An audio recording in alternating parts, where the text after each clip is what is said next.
Of.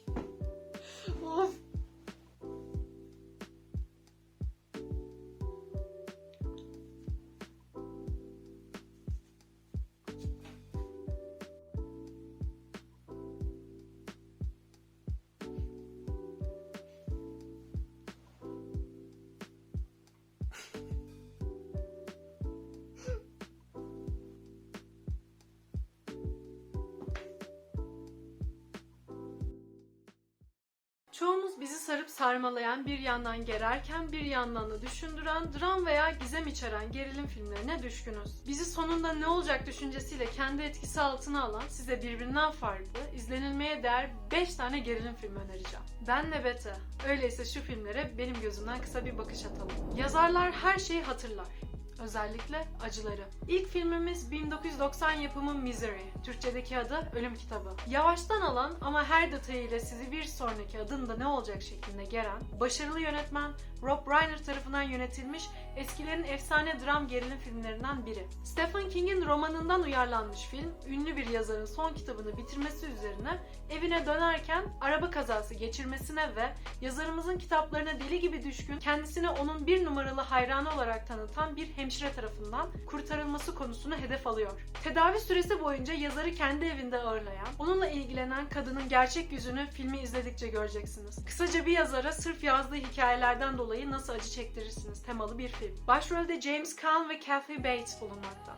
İkisi de gerçekten çok yetenekli ve ünlü isimler. Kendi başarılarını bu karakterlere üst düzeyde yansıttıkları oyunculukları sizi etkilemeyi başaracak. En sevdiğim, herkese önerdiğim klasik gerilim filmlerinden kendisi. İzlemediyseniz kesinlikle öneriyorum. Eğer film düşkünüyseniz iyi ki izlemişim dediklerinizden biri olacak. Affetmek için beklemek zorunda değilsin.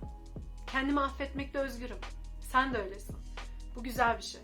2015 yapımı Karin Kusama tarafından yönetilmiş The Invitation, Türkçedeki adıyla Davet filmi, dram ve gizem öğelerini içeren, biraz klişe ama merak uyandırıcı bir gerilim filmi.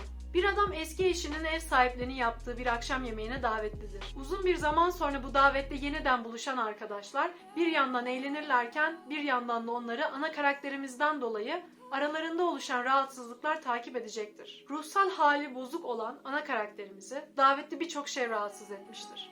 Bu davette bir şeyler gerçekten ters midir?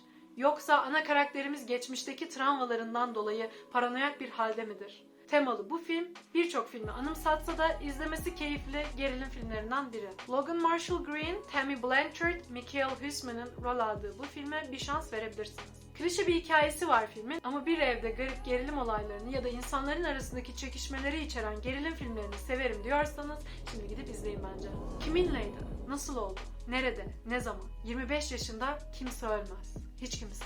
Tom at the Farm, Tom Çiftlik'te 2013 Kanada yapımı olan bu dram gerilim filmi herkese hitap etmeyen, ağır ilerleyen, daha çok insanların iç yüzüne, psikolojisine odaklanan sanatsal bir film. Genç olmasının yanı sıra hem yönettiği hem de ana karakter olarak rol aldığı bu filmde Xavier Dolan yeteneğiyle, sanatsal bakış açısıyla insanları şaşırtmıyor değil. Sevgilisinin ölmesi üzerine yas tutmaya başlayan Tom, sevgilisinin cenazesi için çiftlikte çalışan annesi ve erkek kardeşiyle tanışmasının beraberinde gelen gergin olayları anlatan bir dram gerilim filmi. Bu kadar basit gibi görünen filmde oyuncuların o gergin sahnelerle başa çıkması etkileyici. Yavaş ilerlese de gerçekçi, zaman zaman gelen, biraz insanın içini acıtan sahneleriyle Tom at the Farm sanatsal bir gerilim filmi.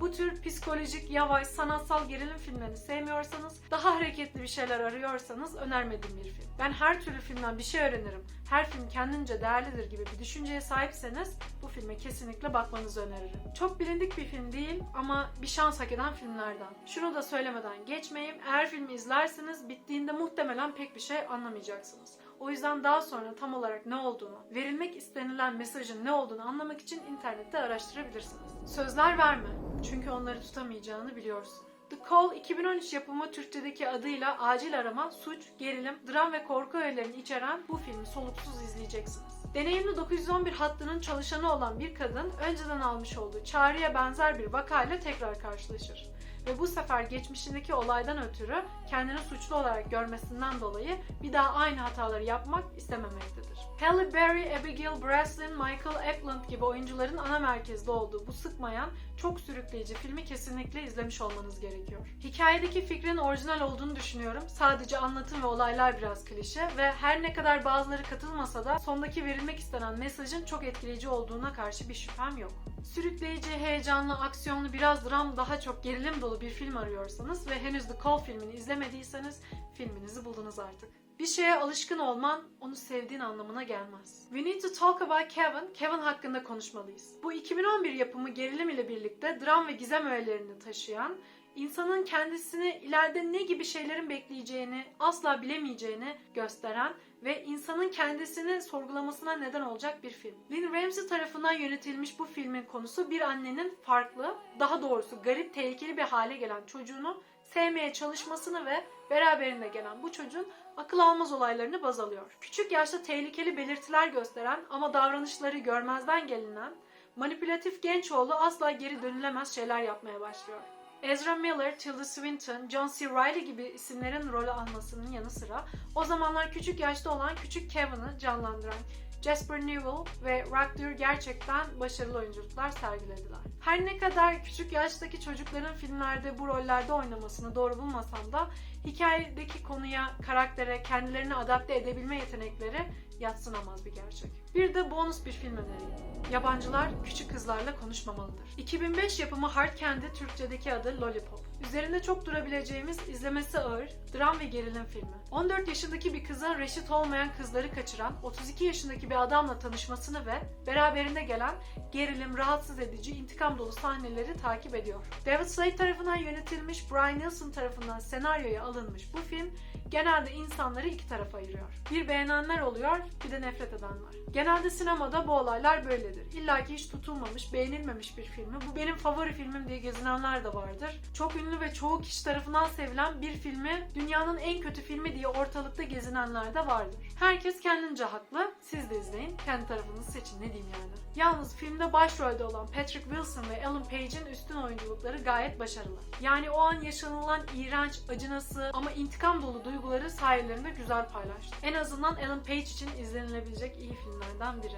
O zamanlar 18 yaşında olup 14 yaşındaki bu tür bir çocuğu canlandırmak herkesin harcı değildir.